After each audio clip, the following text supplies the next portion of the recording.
Ladies and gentlemen, welcome to the second episode of Collect This. Today we are joined by a very special guest, Super Mario Punch. Mario, what is going on? How are we doing today? Yo, what's going on, those? Thank you for having me. And Hey, nothing much, just kind of chilling. Got off work, played with my little monster here. But other than that, nothing much. nice, nice. Now, Mario, I ask everybody this on every episode, and this is the very first question. What kind of stuff do you like to collect? What do I like to collect, dude? As the stream knows, my biggest collection right now is definitely my video games. For the longest time, I used to collect magic cards. I even dabbled in like buying, selling them.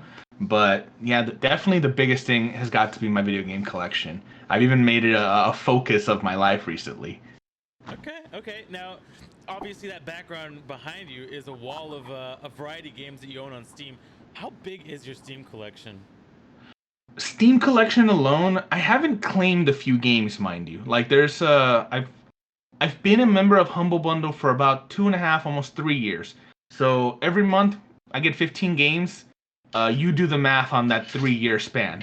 Roughly, I'm sitting at counted about 386 games last time I looked at it on Steam alone.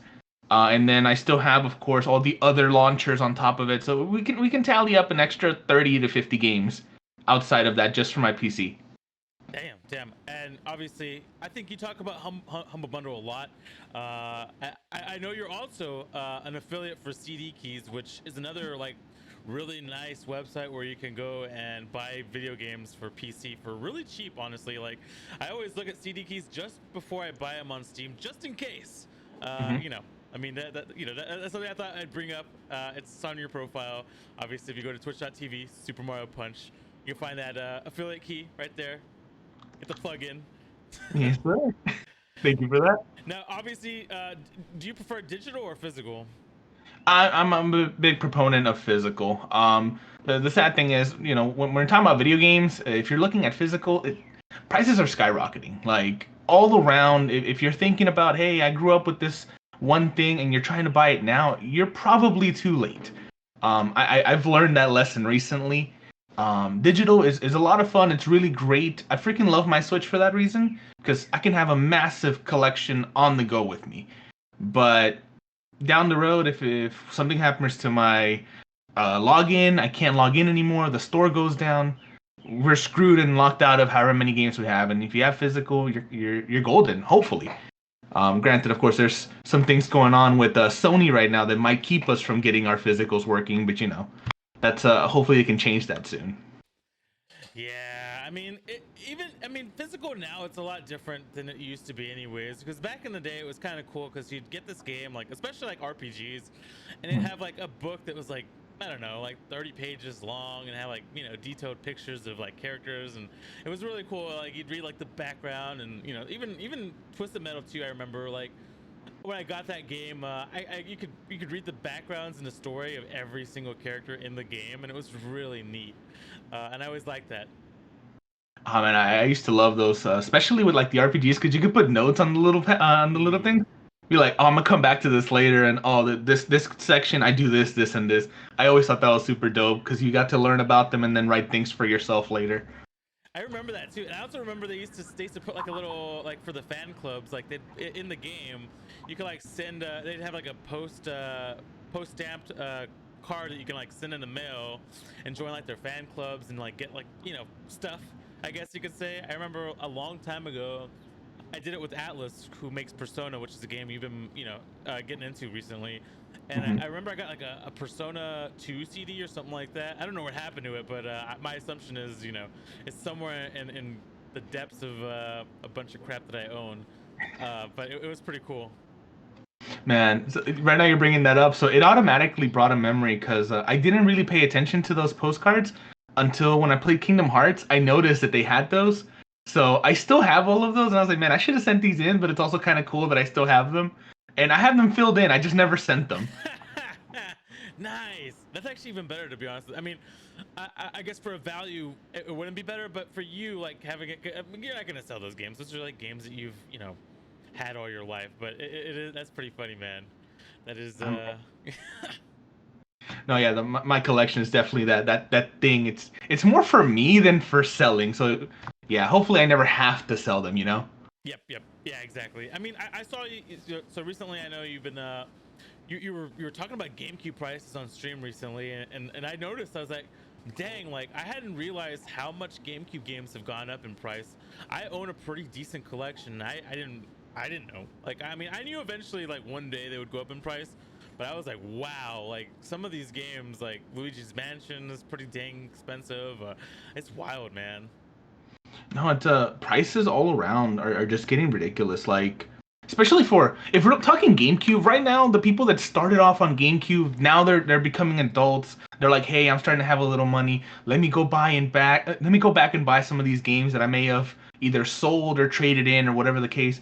And just turning around, Mario Sunshine was like $80.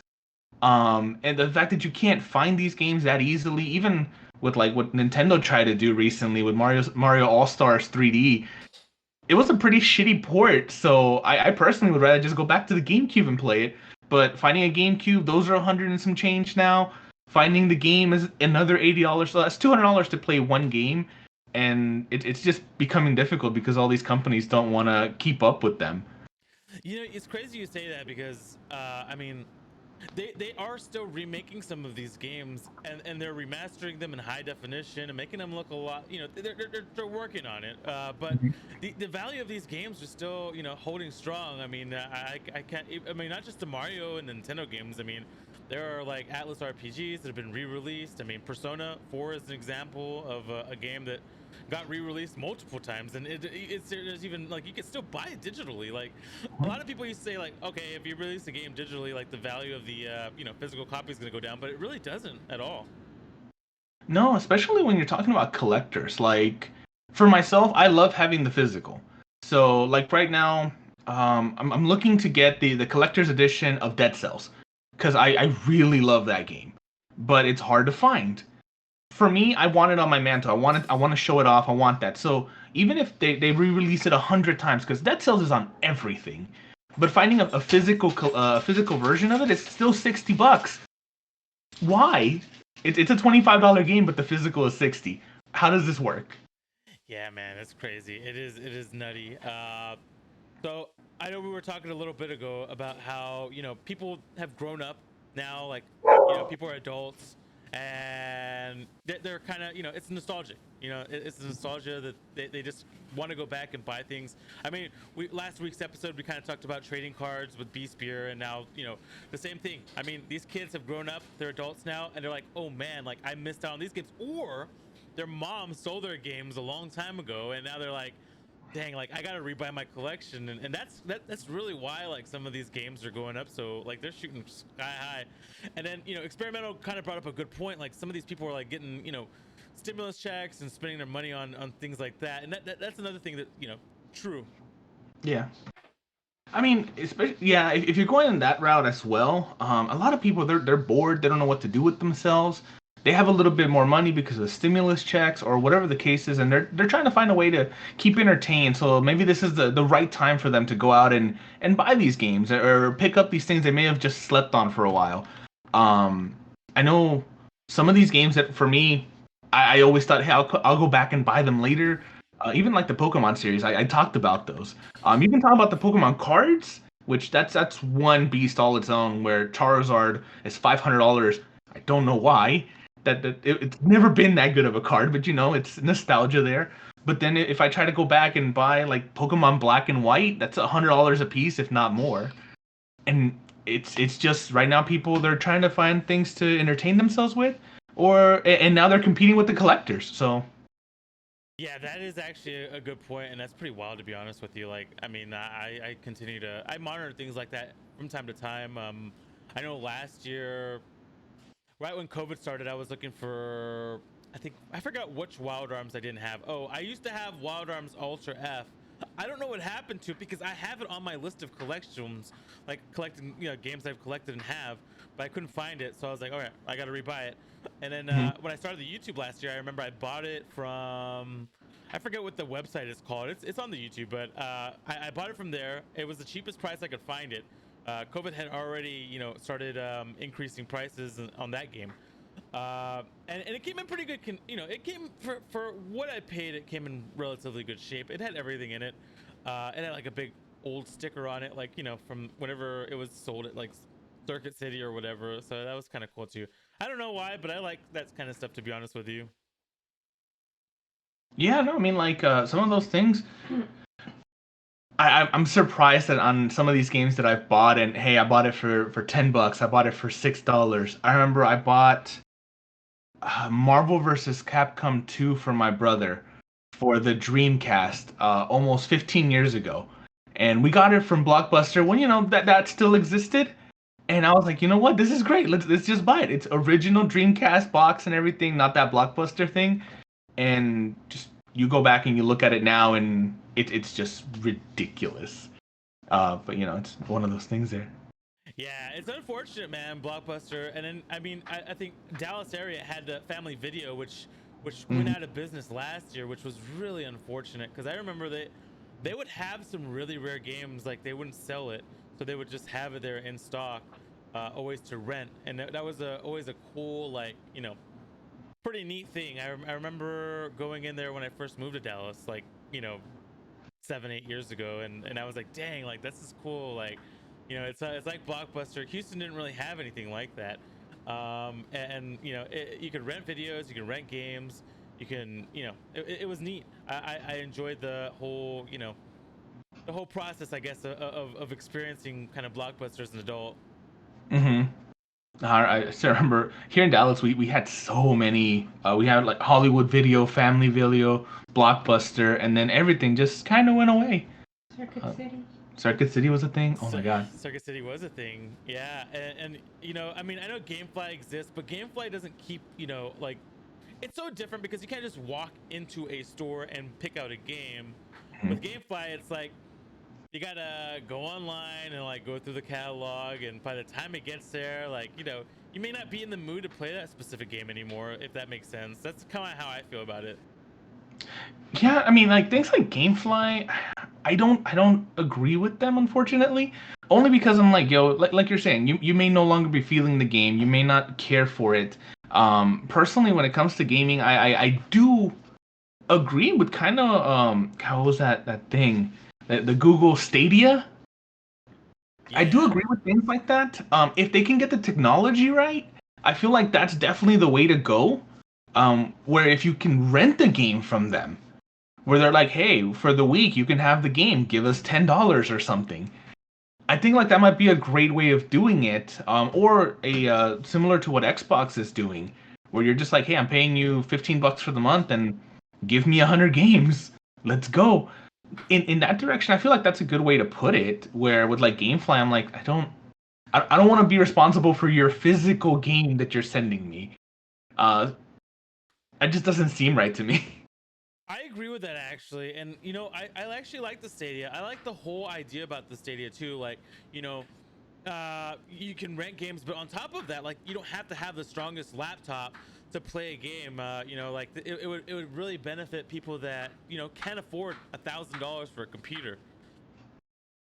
I mean, if all I have to do is buy a $60 controller and have some strong internet, I think that's a great thing. Even if you don't have to give me 1080p video, give me 720. Let the input not be too laggy. And as long as I can game, I think that's a great way of doing things. Granted, nobody really cared as much for Stadia. Of course, they were forcing you to buy their games, and you're like, I'm paying $60 for digital. What's the point? But that's another discussion on top of all of it. But I feel like that might be a good way to go about it, especially if you're renting. I think Stadia is a great idea, but I also agree with you. I mean, I didn't get a Stadia thing, like, because I just don't. Like, I think we both lucked out into, we bought desktops, or we bought parts for our desktops before COVID started, or, I mean, I think you got your like main parts like right when COVID was like right after the little boom rush. So like, I think, when did you buy your graphics card, Mario? So I did my first build in April of last year. So I just hit a year since I actually got my first computer. At that time, I went with a 2060, and that's the computer I ended up giving to my brother. After doing that build, I was like, you know what? I do enjoy what I'm doing when it comes to streaming. This is something I kind of want to push a little further with. So I went ahead and in August I bought a new graphics card, new CPU, new everything. Except for my storages. I'm like, no, I'm buying you the cheaper storage because I want the fast one. But other than that, that's kind of how I ended up doing it. I lucked out in not waiting for October, where everyone told me, no, wait for the 30 series. You're going to be great and fine. And then those have gone poof like Thanos snapped them. Yeah, man, it's been unfortunate to be honest with you, and it's not just that. Like, so everybody was so excited about graphics cards and playing computers online, and people want to become streamers, and now like you can't find anything. Like you can't even find like like the most basic cards or cards that have been around forever. Like you can't find anything right now. Like it's wild. Like I was helping experimental pick out a desktop. At first, like this was months ago, we were talking about building him a desktop and everything, and I was like, yeah, like I'll help you out. And then like the time came where he had he's ready to go, and like we can't find anything. Like there's nothing in the market right now, and it's wild. Like I think if I sold the graphics card I paid like $400 for, back in October, August, right? It was right before the new ones came out, and I was told the same thing. People were like, oh, like, you got to wait for the new graphics cards. I was like, nah, like, I'm not gonna spend that much money on them. You know what I mean? Like, I don't think it's, like as a streamer, like I didn't feel like I really needed like some crazy like graphics card anyways. I mean, I don't know about you, but like I'm not like looking to play games at like the highest settings, and like I mean, is it nice? Maybe personally, but like on stream, like it's not like the other person playing or watching me play the game can see it at the same resolution, because Twitch has limitations. It doesn't stream in 4K. It doesn't, like we're limited to 1080p anyways. True. I mean, yes, for myself, I that's why I shelled out the 2070 Super, because I'm like, you know what? I want ray tracing. I want it to be high. Let's go. But on stream, I usually knock all my settings down to medium, just because no one's gonna be able to tell, and it's gonna be a smoother stream all around for the viewer. So I feel like you don't necessarily need the highest end of anything. Like there's no need for a 3090 if you're trying to stream, in my opinion. But if you got the money for it, by all means, shell it out. Oh yeah. I mean, I love the 5700 XT. Like, don't get me wrong, but like when I'm streaming, like I'm not, I'm not turning everything up in high settings. I'm, like, but off stream, if I'm playing games, yeah, 100%. Like, I'll take advantage of what I have for sure. But yeah, I don't know. But yeah, I mean, it's crazy, dude. Like, so after that, like I said, he ended up buying a pre-built with the 3060 in it. But it took forever to find like something good for him. It is wild right now. You had to buy a pre-built too. Like, I think that's the way to go. Like, usually I would be like, nah, don't pay for a pre-built. But right now you can't buy GPUs unless you like stay up until like 4 in the morning waiting for one of the graphics card companies or Newegg to restock, and it's just a mess. It's like a coin flip, really. You have to stay up all night to potentially get the chance of getting one. You know it's bad when I think it was Nvidia, I'm pretty sure it was talking about re-releasing their 10 series because it's easier to print those than to print the 30s. I was like, this is ridiculous. Yeah, dude. When I heard that, I was like, come on. I mean, I mean, even the PlayStation 5 is having problems with stock. I mean, I know you were looking for a PS5 back in November, and I remember I tried to help you find one, and it's like finding a needle in a haystack right now. No, it's probably easier to run over someone and get away with it than to find a PS5 right now. Like, it's just ridiculous. Yeah, it's wild, man. And even the Xbox Series X, like they went on sale for a little bit at GameStop today, and like it was almost gone immediately. Yeah, it's I don't even know what to do. Granted, I mean, there's not enough games for me to go out and be like, I need it tomorrow or today or yesterday. Because what, there's maybe 2 games that are really exclusive on each console right now, and no one really needs them. Yeah, I mean, what is it? Demon Souls and Miles Morales for the PlayStation probably are the 2 games, right? Well, even Miles Morales, it's a PS4 game as well. Like, by them releasing it there, it completely undermined the PS5 edition. At least in my opinion. I don't know where you stand on that one, but I'm like, everyone has access to it, so I don't have to rush for it. guess I could see your point, but man, it is so much nicer on the PS5. I'm not gonna lie to you, man. Like it is pretty dope. Like I played it off stream and I was like, damn, like this is a fucking nice game. Like I can't lie. Like I was like, man, like it looks good. Like it looks pretty PC quality, to be honest with you. Like that's how good like it looks. And same with Cyberpunk. Like Cyberpunk is upscaled a bit. It runs perfectly on the PS5. I know like a lot of people were having issues on Xbox Series X. People were having issues on PS4. Like it wasn't made for the consoles. Like not those consoles at least. I mean, they shouldn't have. I mean, I know that a lot of people got refunds and stuff like that because it was not intended. It was intended for PC, and you know, obviously the PS5 it works just fine with it as well. But it's crazy, man. Oh yeah, I mean, Cyberpunk. It's very unfortunate that it got released for the previous generation. But it's also the company's fault. I know a lot of people were trying to give crap over to the PS4 and the Xbox One holder, saying, "Hey, this is a next generation game." It's like, what? There's no native version for the PS5, so this is a PS4 game. So to go out and be like, "No, it's your fault for being poor and not having the newest gen," that's not okay, because you're literally promising that this will work for me. So yeah, I agree. It's definitely a PC game. They got ported over to consoles.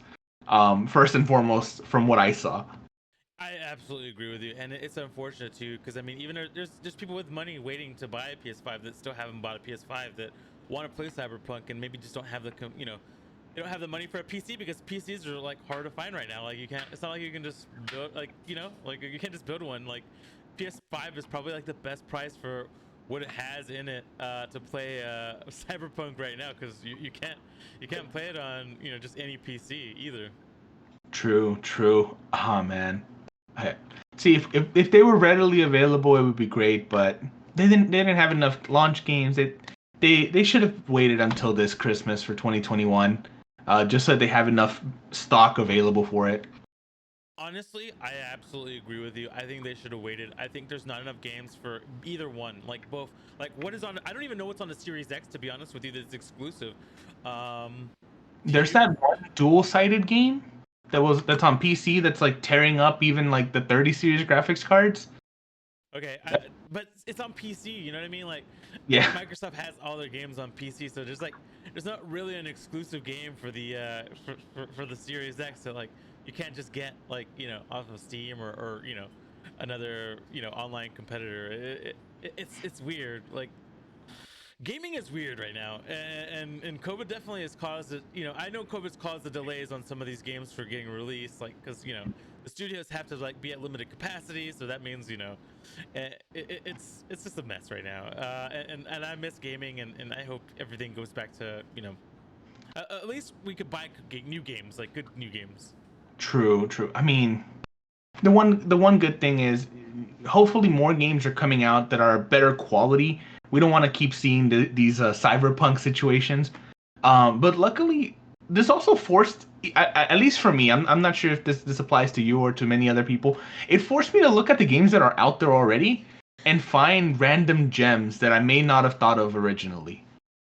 Yeah, I mean, I've been watching you. You started playing Persona 4 like for the first time ever, and you're getting really into it. And like Persona's such a great series, man. Like it is a very underrated series. And you're right. Like there are other games that are getting played for the first time by other people that they may have not really like looked into before. And I think that's cool. That's a really cool thing. Very true. I mean, you can kind of see one right now on my shoulder here. So this one. Quantum Break. Okay. I don't know if you saw me play that game. It's essentially a movie that turns into a game that goes back and I never even knew this was a thing. But it's relatively old. I bought it for like $2. It was a great story to just watch. It's so much fun right now. And for those that don't know who Mario is, Mario plays variety games, and when he says variety, like it's more variety than anybody that I know, to be honest with you. I mean, if people want to suggest a game, let me know. I'll see if I already have it, because I've got plenty. And if I don't, I can always pick it up, because, CD keys and Humble Bundle. Eh? Okay. Do do it. I mean, Mario, you need to get a Humble Bundle like affiliation. Like I do they, have they, they a exist. bundle affiliation. Do you have one now? Okay. Yes, sir. Okay. Cool. All right. Yeah. Get in on that. Like I did you have one the other night, or did you just get it? I've had it for a little bit now. I just haven't really advertised it. It's definitely. I made sure to put it in my bio, but I haven't really talked too much about it. Just because at this point I talk so much about both of them that I figure people are just like, okay, this guy has to be getting paid somewhere. I mean, I'm just saying, man, because I've heard you say Humble Bundle like a million times, and I mean, you might as well. I mean, I'm not affiliated with some of the stuff that I advertise, but you know, like I think you love Humble Bundle, and Humble Bundle has helped supply you with video games to play. You know, like when there are like fillers and things like that. So it's not a bad thing either. Oh, true. I mean, they're the reason why I have so many games to just kind of pick up and go with. Um, they gave me The Beast Inside, which is another random game that we just ended up playing on stream, and I freaking loved. And I was like, you know what? I paid $15 for this game and 14 others. This is great. All right, so we're gonna switch from this topic, and we're gonna jump into wrestling. You know, I know you're a big wrestling fan. I'm a big wrestling fan. I'm excited about WrestleMania going to Dallas. You know, we're both gonna be there for sure, and we're definitely there's dinner's gonna be had with Ika, with you, myself, and a bunch of others. I assume, like, I'm positive about it. The post WrestleMania release has happened. What was it, Monday? Or yeah, it was Monday.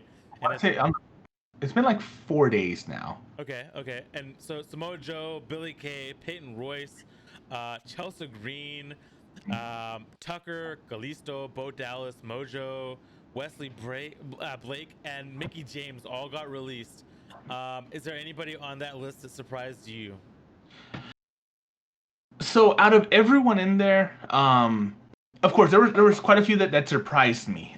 Mickey James, I believe it was Billy Kay that had a WrestleMania match, Samoa Joe, Bo Dallas. Those are definitely the big names that caught my eye. That I was wondering why. But Billy Kay more than anybody, because she was being used so much. She had a WrestleMania match. I believe she even had a win in there, and she got canned a week later. Samoa Joe has so much potential. They weren't able to clear him, but he was doing great on commentary. Like he would have been a great alternate to AEW's Taz. And for a company that just talked about Chris Jericho, having an alternate to Taz would probably be a good idea. But even further than that, like Mickey James, she used to wrestle with Trish Stratus. She has a long history when it comes to the business or with WWE. You would think that they'd want to keep her as like that veteran, but somehow they chose not to. I didn't really understand those. Yeah, and she's in great shape. And Samoa Joe, I mean, he announced WrestleMania like one of the nights. Like it was weird. I was like, what is this? Like, was he really getting paid that much? They had they couldn't afford him. He's such a big name. I mean, wherever he goes, he's gonna benefit the company, not just wrestling skill. And I know he's been hurt, but knowledge, and he's been around for a very long time. So it was surprising. And Chelsea Green is another one that was surprising to me.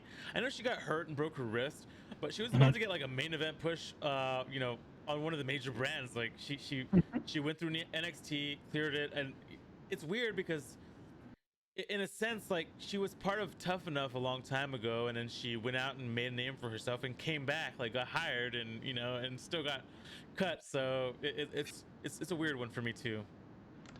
It was very strange. Like you said, yeah, I remember Billy Kay, but I was like, yeah, like you said it. Joe hosted Saturday, I believe, and he got canned as well. That doesn't make sense to me. And for a talent like him, he can talk. Like that's one of the biggest things. As a promo, he's amazing. That whole section with Brock Lesnar, he didn't main event the whole time. He wasn't champion, but just putting him against Brock Lesnar, you could feel that this guy had like some real energy behind it. It wasn't just phoning it in. And somehow you get rid of him. I don't understand this. Yeah, I mean, anytime he's involved in anything, it's legitimate. Like it makes wrestling feel legitimate and real because he's a big guy. He's a badass. Let's be real. He can. Yeah. Like he has the look. He has the look for somebody to go up against Brock, and there aren't many of them. He's definitely one. Another one. Kalisto was kind of an interesting one. I mean, they've been trying to like get into the Latino market. Try to find like the next Ray. Kalisto, was U.S. champion like a year or two ago. I remember like he was tag team champ as well. Like it's weird like to see him, gone as well. He's super talented. A high flyer, interesting. I mean, another guy that maybe, Andrade, that's a guy that wanted to be released because he wasn't being utilized. I mean, this guy was, supposed to be world champion. Like he was this guy. I remember like I was in Houston for NXT Takeover War Games, and this guy like he looked like $1 million. He like won the championship. I don't remember if it was against Drew or who it was that night, but he looked like $1 million that night, and I was like, man, this guy is going to be world champion for WWE one day, and he's going to carry the torch, of Ray and a bunch of other, just Latino wrestlers that have been at the top for a very long time, and he doesn't have the charisma, maybe like vocally, like he's still learning English, but when it comes to his, wrestling skills and the look, I mean, he has the look of a wrestler, and it was disappointing. They paired him up with a great manager, and they got mad at her over a Twitch channel or something like that. Like it was disappointing to see, like, just they sabotaged him, really. I mean, WWE is sabotaging themselves. Like you mentioned with Selena Vega, they don't want you to have any third party associations with anything, so you can't have Twitch, you can't have what is that? The Cameo, you can't do any of that. And so a lot of wrestlers were like, hey, I've been doing all these things, I don't want to not do these anymore. And they're ruining that portion there. With Andrade, that guy, one of the biggest things for me is right around the time when he won the NXT title is when they declared the NXT title a world championship. So they're already recognizing it as an actual title on par with the WWE and the Universal belt. So you literally had Drew McIntyre pass it over to Andrade. These two men are essentially world champions in the company's eyes. And you floundered Drew for 4 years, and then Andrade just kind of let him go. He's got skill. Let him be a wrestler. Put a mouthpiece on him. You know who's a great mouthpiece? Samoa Joe. He would have been great there. I mean, and if we're talking about mouthpieces, I mean, if it wasn't Samoa Joe, I mean, they could have put him with Paul Heyman. I mean, I know Heyman's got what's his name, Roman Reigns right now, but man, like imagine like Andrade joining that little faction. I mean, kind of like Bobby the Brain Heenan used to have, like when we were kids. He had like the Heenan family. Like, I mean, imagine Andrade on one brand, Reigns on the other brand. Like it would have been, all you need is a good vocal person. Brock's not a great vocal person either. Like Brock can't cut a promo, but you know what, they put a great guy around him, and he's been like one of the most legit badasses, like not just in wrestling, but like in the world, really. Yeah, I mean, if you put a good mouthpiece on somebody, they can just get shot into the moon. Look at Bobby Lashley; he's not a great promo, but you put MVP next to him, and the guy's world champion. How does this work? And honestly, I'm super happy that he's champion. There can be haters out there, but I feel like this is long overdue for him to have the belt on him. But I think this is a great pairing, and they could have definitely done this a while ago.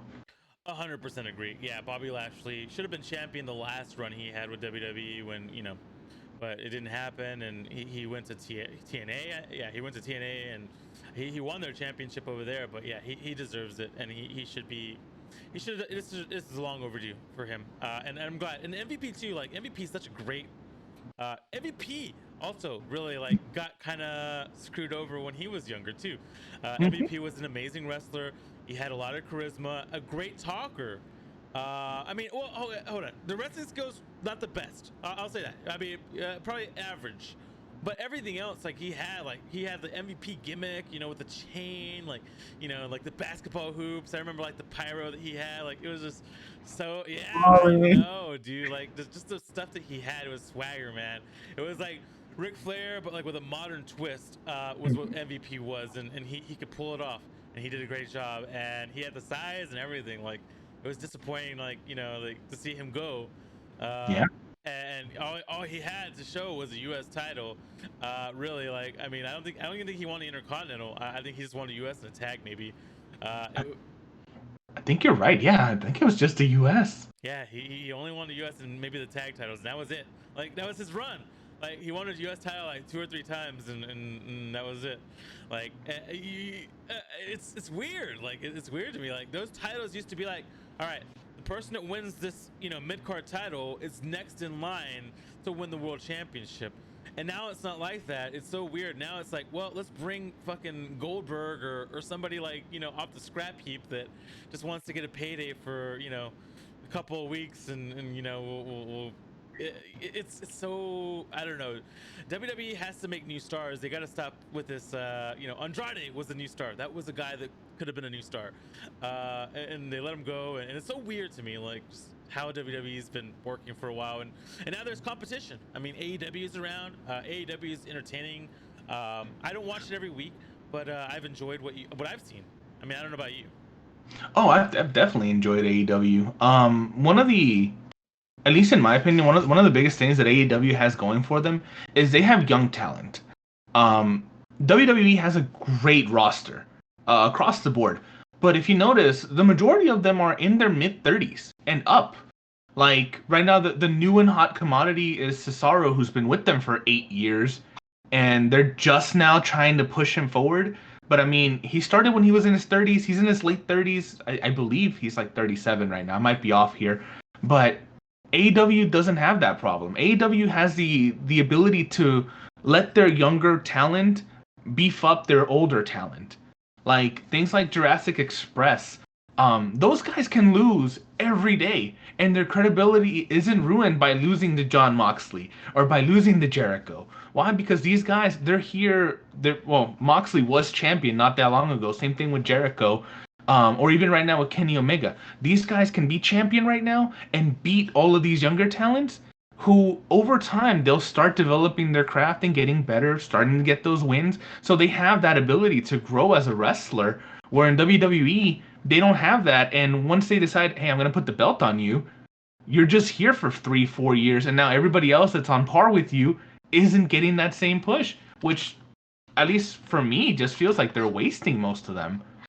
They do, man. And I remember, like, it was so cool back when we were kids. Like, you have like Bret Hart versus 1-2-3 Kid. Like, he was the world champion. Like, matches like that were really fun to watch back then. Like, they were like, you see that stuff in AEW. You don't see that stuff in what is it in WWE now. You see that stuff in AEW, but you don't see that stuff in WWE anymore. Like, world champion. Like, it's just like the same. Like, I feel like the belt doesn't mean anything anymore. I feel like the belt in AEW means a lot because there's only been like 3 champions. Or 3 or 4 champions, and that's it. Like, the title's not getting passed around like a hot potato. Like, it's there's an actual champion. Like, well, I think the belt means something because there's a story behind it. Every champion so far has definitely had a credible challenger behind them.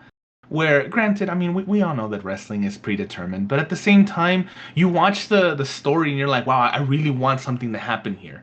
Where in WWE, I mean, what's the last story that you really cared about? For me, it was Drew beating Lesnar, but other than that, I don't really remember caring about any championship match in the last year.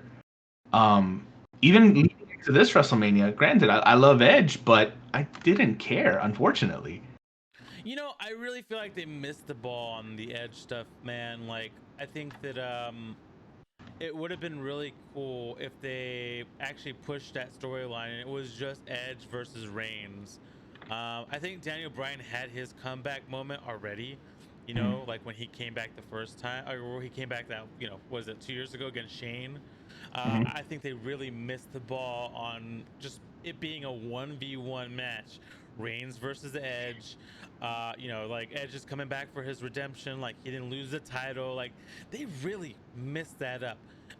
And if they weren't gonna give him the title at WrestleMania, which is fine, I understand. Like, they shouldn't be giving him the title. Like, Reigns is the legit champion.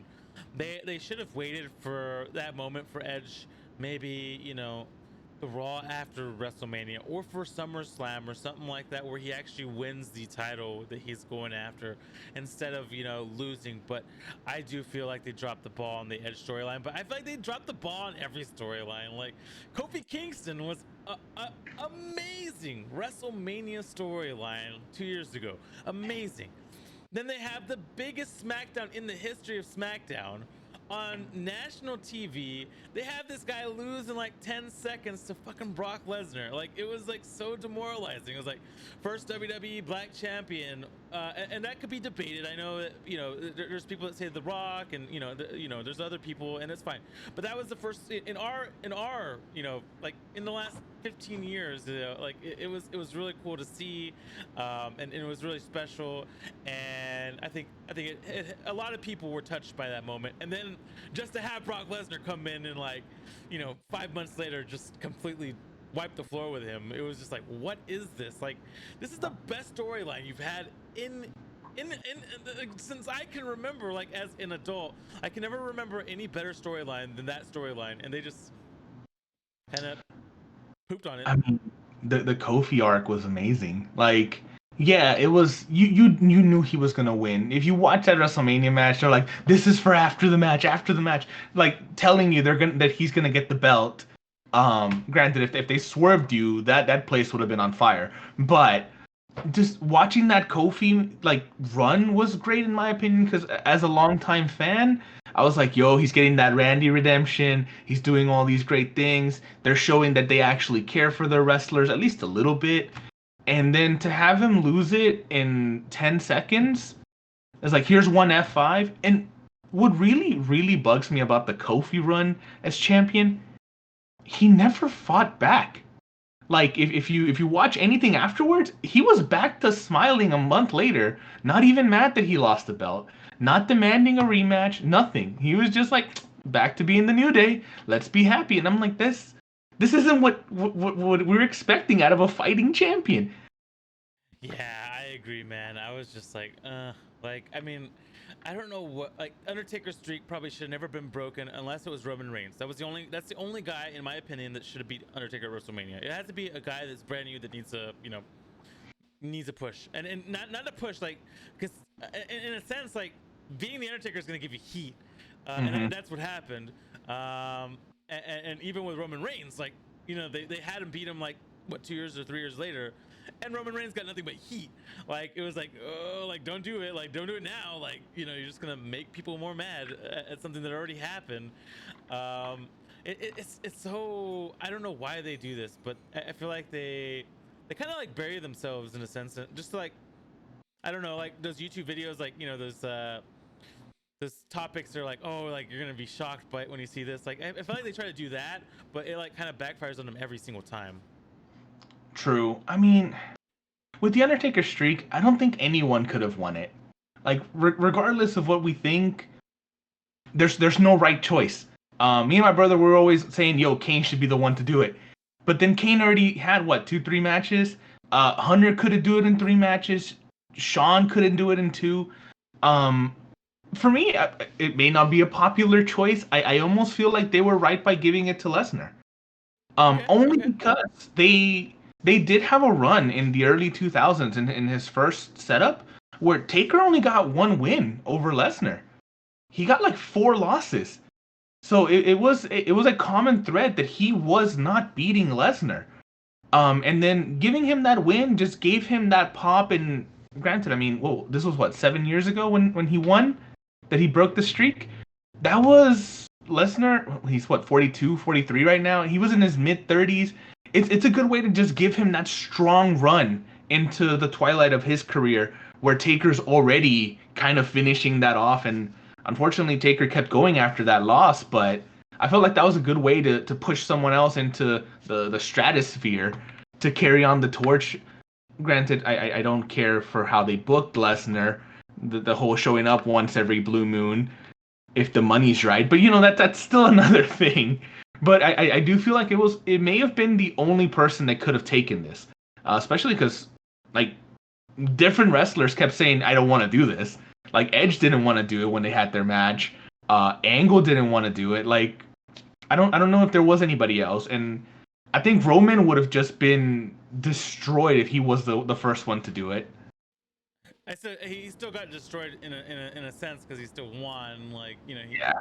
Undertakers he put 2 instead of 1, you know, and the loss column for him. But yeah, I feel like it probably should have never been broken in the first place. I think it would have been better left alone. Mm-hmm. I think him beating somebody and then just riding out in the sunset, you know, like had he not lost and then just beat AJ Styles in that match last year, that would have been a cool way to just send him off, to be honest with you. True. No, it's I know Taker. He's always been an old school type of guy. Even with that whole send off that he did, where he was finally opening up, going out on his back is definitely how he wanted to end it.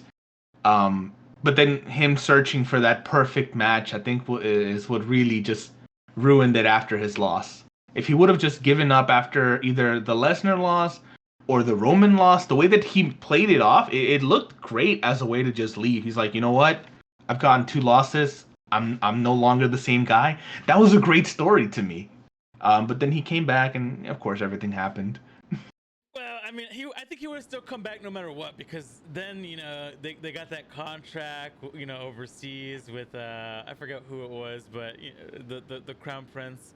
Saudi Arabia. Yeah, in Saudi Arabia, like, yeah, it would have continued. Like, no, like they brought Shawn Michaels out of retirement. Like, nobody. No, nobody would deny that money, man.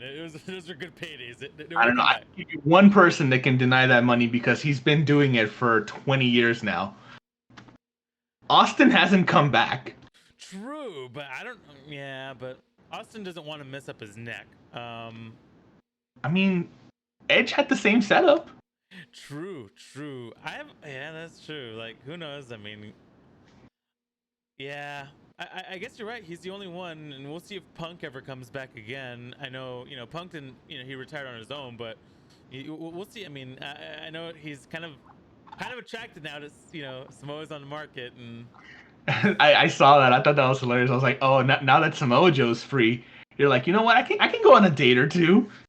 yeah, you know what? I would love to see that. It would be fun. I mean, obviously, if he's in shape or can get in shape, because I know his MMA run didn't go very well, and you know, everybody kind of knew that his MMA run wasn't going to go well. But you know what? Give him credit. You know, he went out there and tried something that, you know, was completely different than what he was used to and trained. Like, you got to give him some credit. I mean, you're never gonna train for 6 months and try and beat someone that's been doing it for 10 years. Like, there's just, if you can do it, you're a prodigy. And Lesnar is definitely that guy, and so he was able to do it. But Punk, I mean, we never saw that happening. Like, there's no way. Lesnar is an all-around athlete. That guy, he was just built like a tank and ready to go. So when he jumped into MMA, it was a blessing. Same thing with like Lashley. That guy's also built like a tank. So you put those guys in the heavyweight division, sure. But with Punk, you're definitely looking at a different version of fighting. It's no longer about just heavy strikes and knocking people out. It's more technique, and 6 months of training is not enough technique. Very true. So, talking about technique and big bodies, Mario, I know you are, you know, on a weight loss program right now. You worked out today. I know you're, you know, kind of sore. How is all that going, man?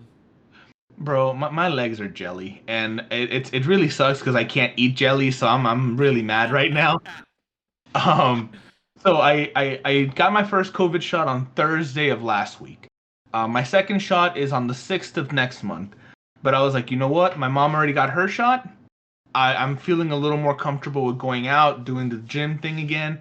So what made me make the decision is I went to a wedding on Friday, and I was trying to put on a suit that I bought last year. I bought it on, I still remember the date. It was the 22nd of March is when I put the down payment for 2 custom-made suits. So I've never worn them. And I was trying to take one of these suits to that wedding.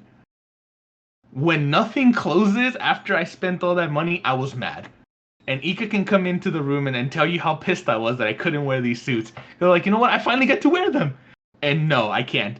So that made me go, I'm gonna go to the gym. I have to. So On Saturday, I met up with the manager at 24. The next day, he was like, "Yo, come meet the trainers." I signed up on Sunday. I'm sore from head to toe right now. I don't even know how my ears are sore, but they're sore. You know, you're gonna get used to it though. Eventually, you're not gonna get sore anymore. It's gonna feel like normal, and it's gonna feel good. It'll take time, but yeah, I mean, I was in your situation. Like 2 years ago, I found myself like, nothing was fitting. I was wearing 5XL almost. I was like, nah, bro, like this ain't gonna happen anymore. Like I can't, like, like I'm not gonna be here anymore. Like if I keep eating like bad and making bad decisions, like I'm not gonna be here anymore. Like I'm not gonna see my nieces grow up. I'm not gonna see, my family is probably gonna bury me. Like you know what I mean? Like that's not like, that is not how I want to go out. Like for sure. Like I mean, obviously, family's gonna bury us, but you know what I mean? Like not at an early age, at least. Like I was like, no. Like I remember like suits and stuff like that. I bought like this jacket. It didn't fit me. It's crazy because that same jacket doesn't fit me anymore, but it doesn't fit me for the good reasons. So that's probably gonna happen with you, Mario. Like you're gonna be like, damn, like I can't wear these suits. Like you're probably gonna be able to use those suits like once or twice because you're gonna lose so much weight once you get it all situated. It's gonna be a good thing though. Like, you know what I mean? No, I definitely hope so because I know.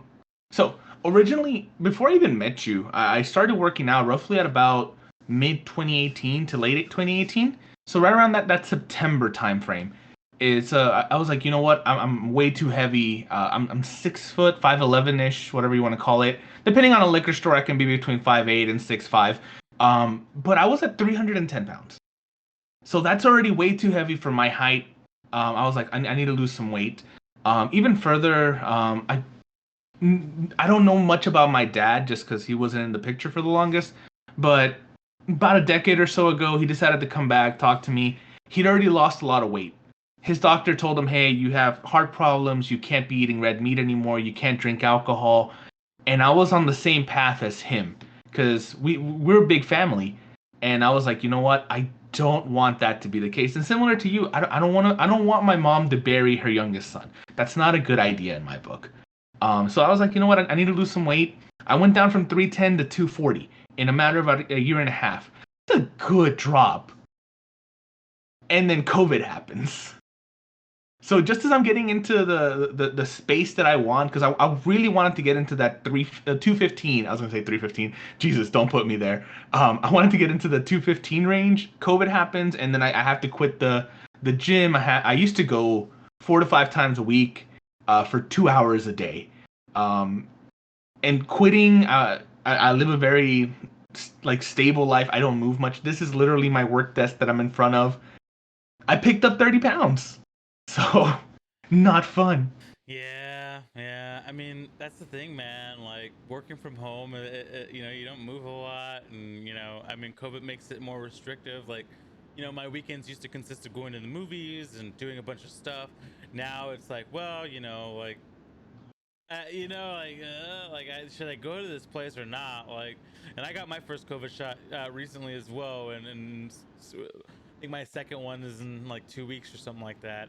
But you're right. Like, it makes you think. Like, man, like I used to do a lot more stuff. Like, and now, like, you're sitting on your desk all day. Like, Mm-hmm. and then technology and stuff like that's grown so much that we just kind of like lose ourselves sometimes chilling on the computer watching other people stream, and it gets so the one thing I remember, like in the gym that I had built out in my house, like I had a TV in there, and I would specifically watch you a lot because I'd work out at nights, and I would have a treadmill, and have the weights and all that stuff there, and I would just I'd watch you and watch other people that night streamed, and that's how that's how I would have time fly. Like I would do what I would normally do at nights, but do it while I was working out as well. But COVID definitely delayed stuff. Like I was like losing 10-15 pounds a month, then COVID happened and I was losing like 4 or 5 pounds a month, and right now I've probably gained like 10 pounds since I left Texas. So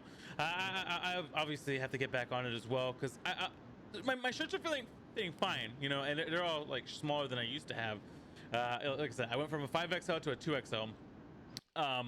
But like my 2XLs are starting to like get to that point where it's like, well, like it's time to lose some more weight again. Like that's how I'm feeling right now. No, when your clothes talk to you and they're like, "Yo, you need to chill out," that's when you're like, "Oh man, I probably should." Agreed. So that's the plan is I'm eating pretty good. I mean, next week I'm going to the NFL draft, so I can't like eat like amazing next week. So right now I'm just doing my best to eat amazing, and then next week I'll have 2 or 3 days where I eat kind of shitty, but it won't be too bad. Okay, I mean, hey, as long as you know where you're doing, then that's perfectly fine. I know the coach just put me on a meal plan, so I'm like, ah, damn it, I want wings. Damn, dude, what kind of stuff is he having to eat? He just mostly has me on a caloric deficit. He's like, yo, do this, follow these guidelines. Make sure not to go too greasy, not too much sodium, because sodium is definitely what I do. I don't do sweets, but you give me salty all day and I'm there. So that's definitely a pain because I feel like food's bland now. That works, and that's kind of what I did as well to lose the weight that I lost, so it'll definitely work. So I guess the last thing that I wanted to talk about was how we met and things like that. I know we met through my friend EA512, and just like your influences on streaming stuff. So influences for stream are, it's actually kind of weird for me. So prior to streaming, I didn't know much about Twitch. Like, only things I really knew was Ninja, and that was really about Doctor Disrespect to an extent. I knew the face, I didn't know the name. It was kind of really strange because when I started streaming, people were like, "Oh, so do you watch this guy a lot?" I was like, "I don't know who that guy is."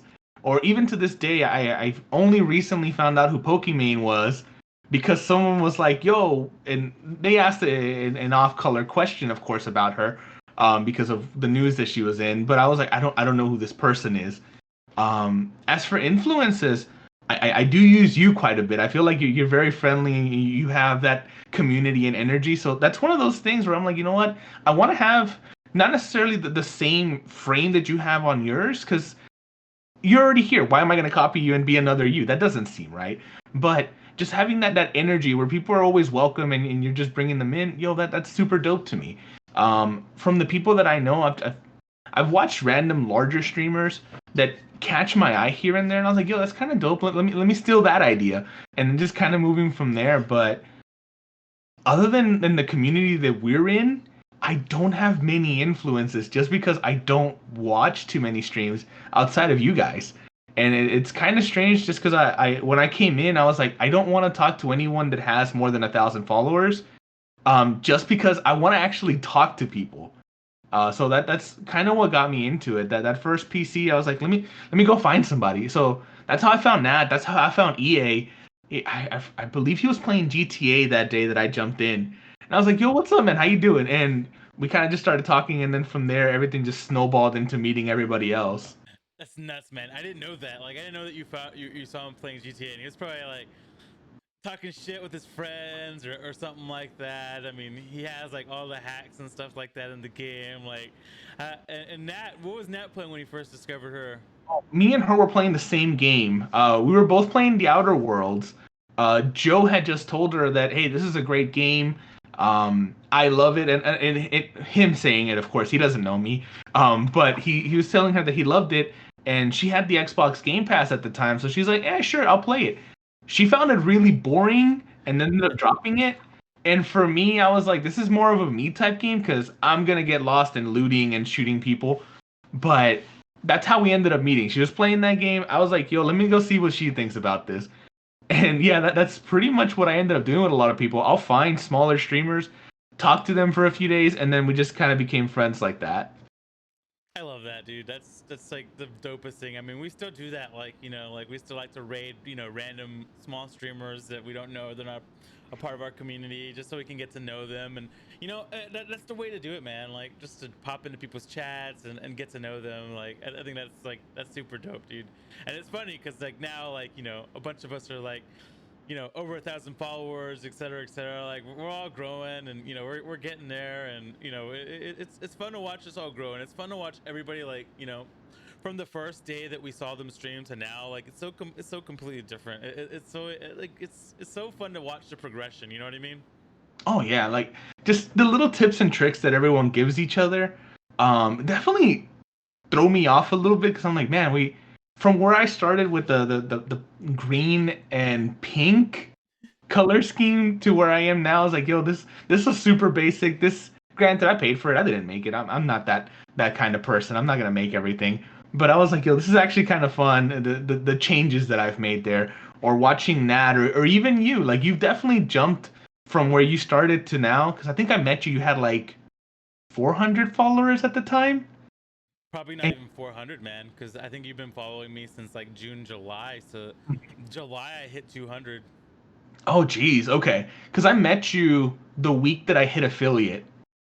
Um, Nice. like I think it was like June 20th. Oh yeah, then I didn't even have 200 followers yet. No? Jeez. Okay. Well, there you go. So I that's when I jumped in because I forget what happened. I think EA was rating you that day, and he's like, "Yo, I'm gonna go rate this guy. Come hang out. I've known him for a while." And I was like, "All right, cool." And that's just how we ended up. I ended up following you from there. That's crazy, dude. That is nuts. Yeah, I mean, it's wild. Like just like the tree. I always love to like go back and see how we all met, and that's really I didn't know like that. That's how you met me, and I saw you, and then I remember I went and you were playing some random game, like, and you always are. You always are playing some random game. That's pretty much.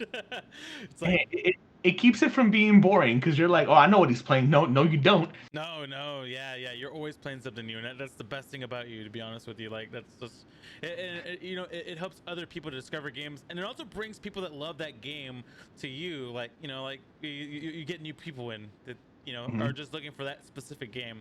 So it's pretty sweet, man. And I'm happy that that actually kicks because I was like, for the most part, I play games that I'm just like, yo, this looks weird. Let's play it. True, that is true. You do, yeah. Especially there in October when you're playing like all those random horror games. Hey man, Escape the Ayuoki. You can't sleep on that game. Didn't you try to get Nat to play that game once? I've tried to get everyone to play that Yeah. game. Like the Michael Jackson horror game, he's. That's all I can say. Exactly. Well, Oh, man, do you have anything that you want to share or talk about? Actually, hold on. Before we do that, since we're on that topic of how things have progressed, this stream has progressed as well, or this podcast has progressed. We're using some new overlays. Mario actually made that Funko Pop of himself using. You bought an iPad, didn't you, and made that yourself? I got me a Surface Pro 7 that I found at a pawn shop. You guys don't sleep on pawn shops. If we're talking, trying not to spend money, talk to me. I will guide you to places. CD keys, humble bundle. Okay. Last time that I do that, I promise. That's okay. I don't care. But yeah, that's I ended up loving that little tablet because it was I think I paid like $400 for it, but it's like 1,200 at the store, and it's super easy to just draw on it. So that's what I've been using to make any of my emotes. Sweet. And Pixie made these Funko Pop overlays for this actual podcast. Like she approached me and she was like, "Hey, like you know, can I make something like that I think it would be cool?" And I was like, "Sure." Like you know, like it completely surprised me. And I was like, "Nice! Like this is a pretty cool idea." So I was like, "You know what? I'm going with it. I'm rolling with it." And so from now on, everybody will have like a Funko Pop. Of themselves. I mean, obviously Mario has his that he made, but if you don't have one, I'll make one using the Funko Pop website, and I think that's super dope, man. Like, I think these are cool. Like, I'll put Pixie's information on the YouTube if you guys want to give her a check out. But yeah, I mean, always finding ways to be creative and if you know, find creative people to surround yourself with, because, like I said. Oh no, you're right. Definitely find creative people. You can always pull from them, and that's always a good thing.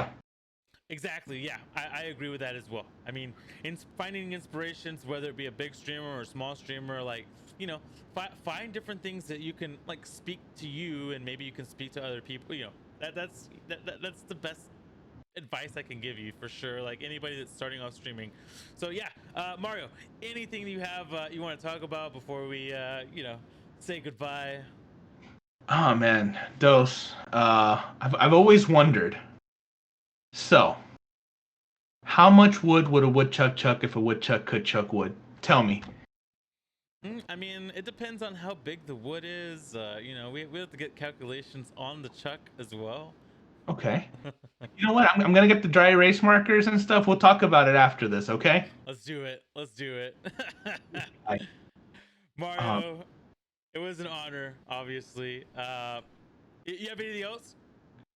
man, so what got you into streaming, if anything? Because I know you like you said, we met each other roughly about a little less than a year ago now. I think I've been following you for about 10 months. But what actually got you into it? Like, I know EA did it, but for you, what was your driving moment to say, screw it, I'll do this? So I started watching. I used to watch Justin TV a long time ago. I used to watch Mario speedruns, so that's kind of like where the Mario Maker kind of ties in. And then I stopped watching it, and then Amazon bought Justin TV, and it became Twitch. And I started watching Doc. Doc was the first streamer that I subbed to. He was entertaining. He was hilarious. He played a lot of Battlegrounds. That was the game that he played. He was really good at it. And then, you know, from there, I watched a lot of Summit 1G. Summit 1G, another big time streamer. I watched Shroud, and then I started watching. So Summit 1G started playing GTA RP. This was probably like 2.5 years ago or something like that. And I was like, damn, like this is pretty funny. Like it's a role-playing game, and I want to get other people in the community involved. I think you would love this. So it's Grand Theft Auto, but it's hacked. And it's role-playing. Like a lot of people are playing this right now, and big streamers and small streamers. And you basically make this persona, and you become this character, and you role-play with other people on a server. And it's just like a lot of fun. And I was like, damn, dude, I want to do that. Like, you know, I started watching these guys that were only getting like, you know, 400 or 500 views, and then Summit 1G comes in, and like these guys become like, it changes their whole lives. Like these guys go from 400 500 views to like 10,000 subscribers like in an instant. Like I would say within 4 months. Like that's how much like the influence of Summit 1G and some of these other big streamers, Lyric, had on these small guys that, you know, were small guys and now they're not. It was insane, honestly, like just to see that. But it wasn't the fact that they got popular. That has nothing to do with it. It was the fact that these little guys, like it's just a fun story. Like it's so creative. Like it's like you have a paint board and you get to put your paint on, you know, on the surface and paint whatever you want. But there's like 100 or 200 other people painting that same painting with you. So everybody has their input on, you know, what this painting looks like. And it's, you know, always changing. And that was like my inspiration for streaming. And I haven't streamed GTA RP still, but eventually I will. I still haven't done it yet, but that's when I was like, you know what, I'm gonna stream. I bought all the equipment. 2 eras came from, I was gonna YouTube 2 different eras of video gaming, so I'd compare like Madden 95 is the only video I have compared to like Madden 2020. And then I was gonna do that with a bunch of different games like that. And then that's where the name 2 eras came from. And then I waited until COVID happened. Really, I had all the equipment already. So that first video was up in August of 2019, and then March of 2020, the end of March 2020 is when I started streaming. I was like, you know what? Like COVID's happening, like I can't go watch movies or do stuff. Like I'm just gonna stream. Like F it. Like I have all this equipment. Like I should try this out. And so I did. And you know, EA 512 also had influence for sure. Eric had been streaming for 9 months or something like that, and he would stream Fortnite, and I'd watch him and I'd laugh. Like, you know, like EA loves playing Fortnite, but you know, he ain't that great at it. I'm talking crap about you, EA. Nah, but Yeah, real about to talk. have some inner family struggles right here. He's the next guest, or he's either the next guest or the guest after. So I'll make sure that he knows that I'm talking smack about him, so he can defend himself. But yeah, I mean that's how it started, man. And that's, you know, the influences are all those people that I mentioned, like all the GTA RPers, Doc, and obviously then meeting a bunch of you guys. Like, you know, everybody is pushing everybody to just get better and better, and you know, it's fun to meet everybody in the community, and it's a good time, man. Streaming is a good time. It's definitely helped with the COVID stuff, and it's been fun. For sure, it definitely does help with the boredom. But man, I see you just taught me a bunch of things. Like I mentioned, I don't know much about Twitch prior to streaming, so what was the name before Amazon bought it? I didn't even know that was a thing. Justin.tv is what Twitch used to be. See, right there, that's from like, yo, this man.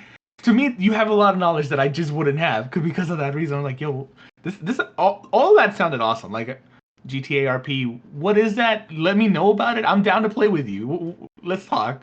Let's do it. Yeah, I mean, and anybody else in the community that wants to GTA RP, I know me and B Spear are definitely talking about it. I think all of us, like, if we can get all together, like, I feel like the community could definitely make this a really fun thing, and we could just join, like, you know, another RP server, kind of test things out, and then we can start applying to the big one. Because there's like an application that you have to submit to the big server. Yeah, yeah, No? it is. It's pretty serious, dude. Like, it really is. It would be fun though. It would be fun to do it, but it's because it's organized. That's why there's an application, because it's really organized, and it's a good thing. Okay, so I'm guessing it's not through Rockstar. It's probably someone else's servers then. Okay, gotcha. Obviously, Rockstar approves of it, and my assumption is they're going to make it easier to make sure that, you know, GTRP exists in the next iteration. But yeah. Okay. That actually sounds badass. I want to see what this is now. I'm gonna make sure to look it up after this. I'll link you to some pretty good people to watch, man. Sounds good, man. Sounds good. Oh. Alrighty, man. Anything else you got? Oh, not that I can think of. Like, this has been a lot of fun, man. Thank you for having me on this. Oh yeah, man. It's been a great time. All right. Well, before we go, definitely, if you are in need of any like help or love or anything like that, 1-800-273-8255 is the National Suicide Prevention Hotline. Definitely give them a call. We have a really amazing community as well, where you could come in and, you know, if you're having a rough time, there's a lot of loving people. Come by. If you want, I'll link the Discord in the comment sections. But yeah, definitely, if you need love, you know, there's love out there for you, for sure, always. Mario, it's been amazing, and it's been a pleasure, and thank you so much for spending some time with me. And everybody else, you know, next episode will be either EA512 or Ballasaur. I'm getting scheduling worked out right now. But yeah, it was a lot of fun, man, and you have a good one, and I'm sure this won't be the last time you'll be on this podcast, for sure. This is awesome, man. Thank you so much. But yeah, dude, again, you're amazing, and I just wanted to say one quick thing before I left here. I want you and all your viewers to stay safe, drive safe, and don't forget, I believe in you.